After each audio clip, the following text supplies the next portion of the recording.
নমস্কাৰ। পদূলিত ৰঙালী আদৰিবলৈ প্ৰস্তুত প্ৰতিজন অসমীয়া। হয়, সমগ্ৰ অসমৰ লগতে লখিমপুৰতো দেখা গৈছে বিহু আদৰাৰ প্ৰস্তুতি।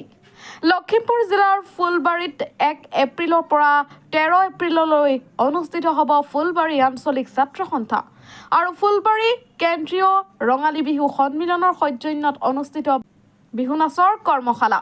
বিহু নাচ কৰ্মশালা প্ৰশিক্ষক স্বৰ্ণপদ প্ৰাপ্ত বিহু সম্ৰাট অনুপম কিংকৰে কি কয় চাওক আমাৰ এই প্ৰতিবেদন।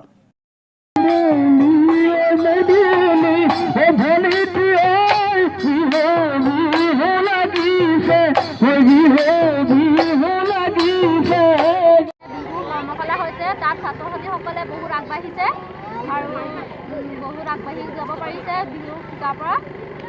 ছাত্ৰ ছাত্ৰী আপোনাক কোন আহিছে শিকিবৰ কাৰণে? মোৰ ছোৱালীজনী আহিছে, কণমানি ছোৱালীজনী।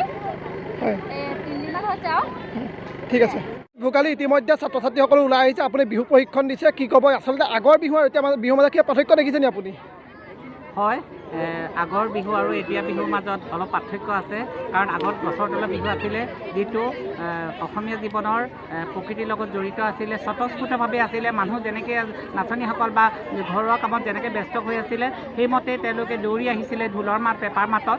এতিয়া কিন্তু মঞ্চলৈ যেতিয়া বিহু আহিলে, মঞ্চ বিহুলৈ অহাৰ পাছত এক ব্যতিক্ৰম পৰিস্থিতিৰ সৃষ্টি হৈছে। যেনে অসমীয়া সকলো নাচনী বা সকলো প্ৰতিযোগিতাৰ হেৰিলৈ আগবাঢ়ি গৈছে আৰু প্ৰতিযোগিতালৈ যোৱাৰ লগে লগে কিছুমান আখৰাৰ বা কৰ্মশালাৰ প্ৰয়োজন হৈ পৰিছে, কাৰণ বিহু নাচ বাদ্যৰ ওপৰত প্ৰতিযোগিতামূলক দৃষ্টিৰে বিচাৰকসকলে চাব লগা হয়। সেইবাবে আমি সকলোৱে এতিয়া বিশেষকৈ আপোনালোকে জানে ফুলবাৰী আঞ্চলিক ছাত্ৰ সন্থাই যি সহযোগ আগবঢ়াইছে নতুন প্ৰজন্মৰ বাবে, তেওঁলোকক মই যিমান পাৰোঁ ধন্যবাদ জ্ঞাপন কৰিছোঁ, কাৰণ তেওঁলোকে যে এই পিছপৰা জেগা, বিশেষকৈ বহুত ভিতৰুৱা জেগাৰ পৰা নাচনীসকলে আহিছে, তেওঁলোকে আহি এখন প্লেটফৰ্ম পাইছে, তেওঁলোকলৈ মোৰ ফালৰ পৰা ধন্যবাদ জনাইছোঁ। বিহু যিহেতু মঞ্চলৈ যোৱাৰ পিছত আমি দেখিছোঁ বিভিন্ন অপ্ৰীতিকৰ ঘটনা ঘটিবলৈ ধৰিছে, বিভিন্ন বিহু অপ্ৰীতিকৰ সাজপাৰ পিন্ধি নৃত্য কৰা পৰিলক্ষিত হৈছে, কি ক'ব?